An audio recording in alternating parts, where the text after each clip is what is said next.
షరియా వద్దు, లౌకిక చట్టం కావాలి. ముస్లిం చట్టం ప్రకారం అయితే మహిళకు వారసత్వ ఆస్తిలో 3వ వంతు పైనే హక్కు. వారసత్వ చట్టం అయితే మొత్తం పొందొచ్చు. మత విశ్వాసం లేకపోవడాన్ని కూడా హక్కుగా గుర్తించాలి. సుప్రీంలో ముస్లిం మహిళ పిటిషన్. విడాకులు, మళ్ళీ పెళ్లి, ఆస్తి చేజారకుండా ముస్లిం జంట ఉపాయం. నిజానికి ముస్లింలల్లో ఒక షరియా చట్టం అని చెప్పి ఒక ప్రత్యేక చట్టం ఉన్నది. వాళ్లకు వివాహాలు చేసుకోవడానికి కావచ్చు, ఆస్తి విషయంలో కావచ్చు, ఈ రెండు విషయాల్లో కూడా షరియా ప్రత్యేక చట్టాలు ఉన్నాయి ముస్లింలకు. కానీ ఈ షరియా వద్దు, మాకు లౌకిక చట్టాలు, భారతదేశం లోపల ఉన్నటువంటి లౌకిక చట్టాలే కావాలి, మాకు ఈ షరియా చట్టాలు వద్దని చెప్పి ఒక ముస్లిం మహిళ కోర్టు లోపల మరి పిటిషన్ దాఖలు చేసింది. దీనికి సంబంధించి ఎట్లాంటి వాదోపవాదనలు జరుగుతాయి, దాని తర్వాత ఎట్లాంటి తీర్పు వస్తుంది అనేది వేచి చూడొచ్చు. కానీ నిజానికి ఏంటంటే ముస్లిం మహిళల విషయం లోపల నిజంగా మతములో ఉన్నటువంటి అత్యంత ఘోరమైనటువంటి అణిచివేత ఇంకా ఏ మతంలో ఉండకపోవచ్చు. ఎందుకంటే వాళ్ళను బయటికి రాగనివ్వకుండా, అంటే ఇప్పుడు ప్రస్తుతానికి ఇప్పుడున్నటువంటి పరిస్థితుల పట్ల వాళ్ళంతటా వాళ్ళు బయటికి రాకుండా ఉండొచ్చు, బురఖాలు ధరించవచ్చు, అది వాళ్ళ సంప్రదాయం అని చెప్పి వాళ్ళు నమ్మొచ్చు.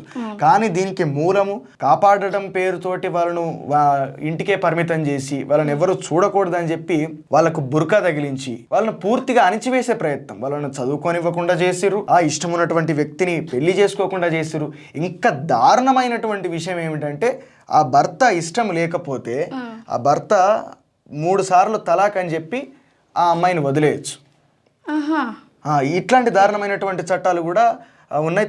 దాని తర్వాత ఇక్కడ మన దగ్గర ట్రిపుల్ తలాక్ చట్టం కూడా అంతకుముందు ఇండియా గవర్నమెంట్ తీసుకొని రావడం జరిగింది. అయితే ఇక్కడ ఇంకొక విషయం ఏమిటంటే ఎంత క్రూరంగా ప్రవర్తన ఆడవాళ్ళ పట్ల, ఆమె యొక్క శారీరక పరిస్థితి ఏ విధంగా ఉన్నది అనే విషయాన్ని కూడా ఆలోచించకుండా విపరీతంగా పిల్లల్ని కానీ ప్రయత్నం చేయడం, ఇది కూడా ఒక దారుణమైనటువంటి విషయము.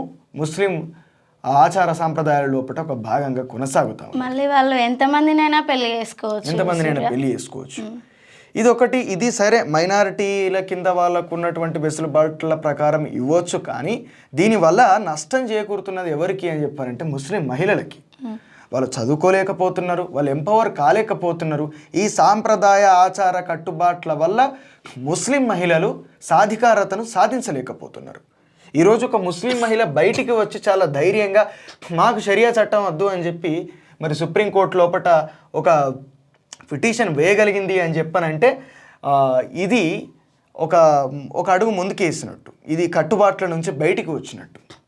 ఇంకా గ్రామీణ ప్రాంతాల లోపల కావచ్చు, నార్త్ లోపల కావచ్చు, ముస్లింల లోపల ఇంకా దారుణమైనటువంటి పరిస్థితి ఉంటుంది.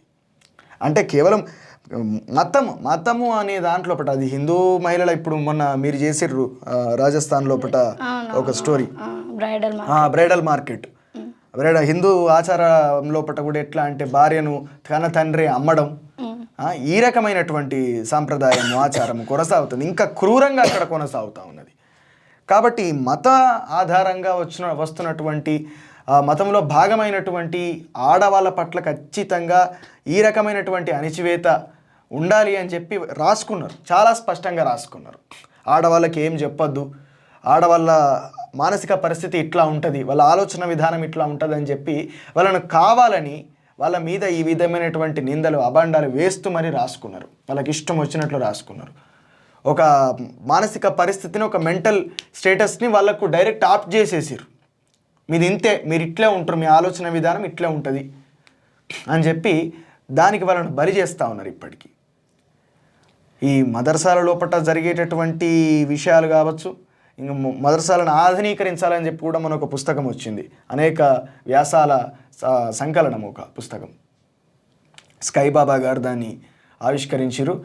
కాబట్టి ఇది ఏ మతం లోపల అణిచివేత ఉన్నప్పటికీ దాన్ని ఖచ్చితంగా తీవ్రంగా వ్యతిరేకించవలసినటువంటి అవసరం ఉన్నది. అసంబద్ధ విషయాల్ని, అనవసరమైనటువంటి విషయాల్ని, అణిచివేతని ఖచ్చితంగా వ్యతిరేకించాలి.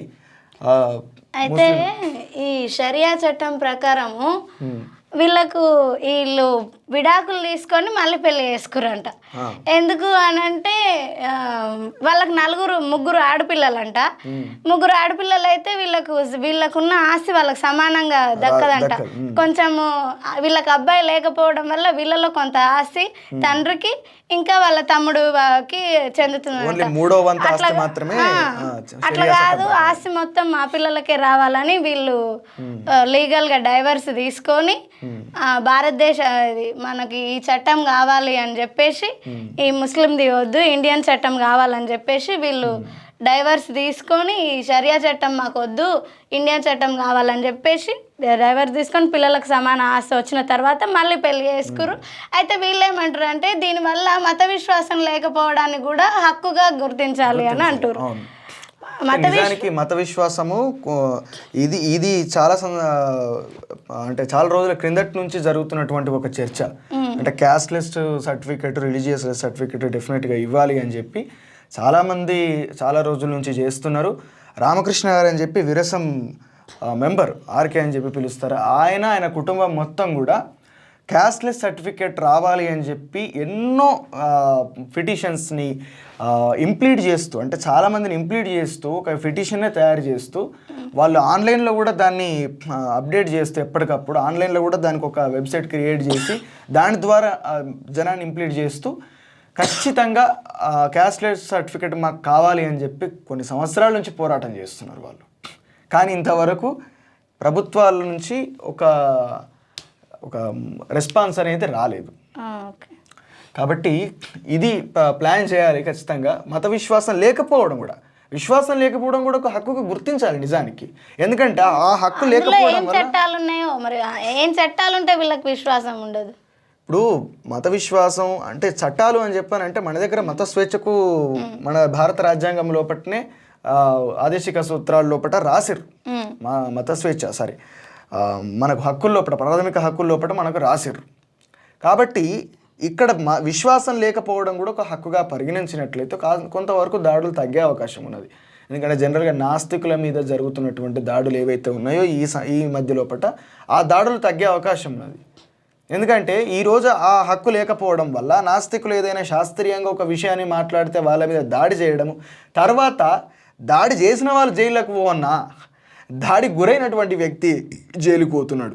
నిజంగా మత విశ్వాసం లేకపోవడాన్ని కూడా హక్కుగా గుర్తించాలి అనేది ఈ వాదం అందరికీ పనికొస్తుంది, ఈ నినాదం అందరికీ పనికొస్తుంది.